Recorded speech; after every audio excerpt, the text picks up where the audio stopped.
right? I think people legitimately find a lot of benefit in it.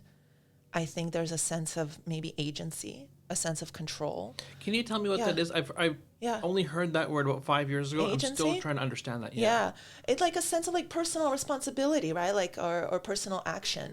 Because I think so much of trauma, and sometimes I think that this is like the key of trauma or right, the nature of it is that control is taken away from you. It's loss of control. You're not in control in that moment of what's happening to you and what's happening to your body. That must be terrifying. Absolutely terrifying. And I think by kind of taking control of one's life, right? Getting that self-help book, doing the affirmations, I think part of it is feeling like I'm starting to get some control over my choices. I'm starting to get some control over what I'm doing. I think there's a sense of connection that people experience with this, right? When they read a book and they realize, wow, it's not just me, right? I think, the nature of trauma is so important because something like a natural disaster, right? Like what has the longest, most long-lasting, most significant effects? It's interpersonal trauma, repeated chronic interpersonal trauma that comes from the caregivers. This has the most devastating effects. Something like a natural disaster, right? That can be interpreted as it's happened to a lot of people. It happened to a lot of people, so it wasn't just me. And this is kind of much more random, right? This is like it's more random. It wasn't something about me. But interpersonal trauma can feel so much more individual, right? It's just happened to me. And there's so much shame around it, so we don't talk about it. And we think it's just happened to us. And then we think, well, there must have been something wrong that it happened with me, right? Yeah. And so by reading these types of books, I think by going to these groups, I think there really is like a sense of connection that happens, like a sense of normalization, right? It wasn't just me. And maybe some of the stuff that I'm experiencing is normal, right? I think of it as a normal reaction to an abnormal situation. Why do Yeah. we blame ourselves? That's a great question.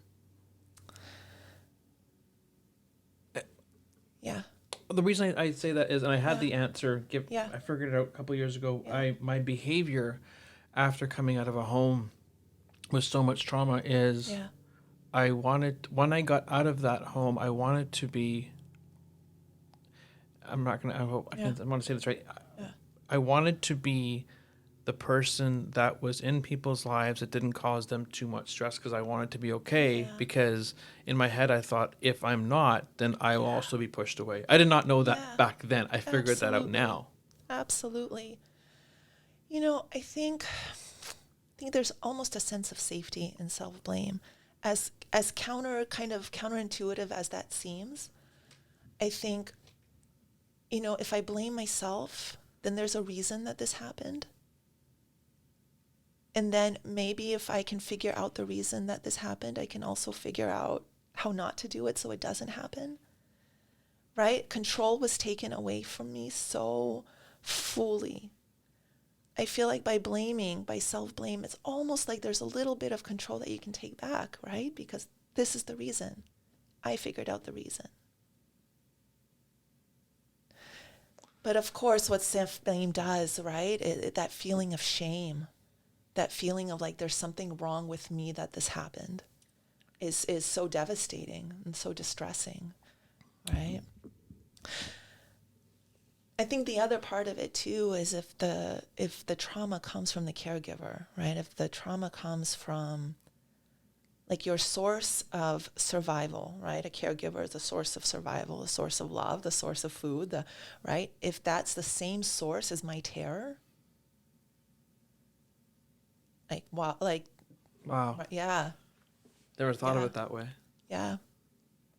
My source of survival and my source of terror is coming from the same person.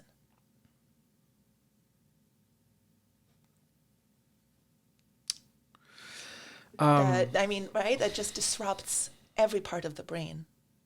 Our attachment system in the brain, right? Our sense of safety, our sense of security, our sense of self, which is, I think, maybe another reason why the idea of like self-blame and shame, right? It disrupts, we develop our sense of self and our sense of the world and our sense of relationships. We develop that through our relationship with our caregivers, right? That template sets the stage for how we think of ourselves.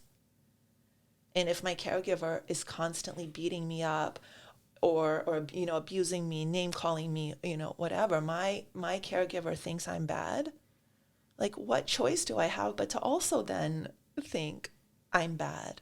There's something wrong with me.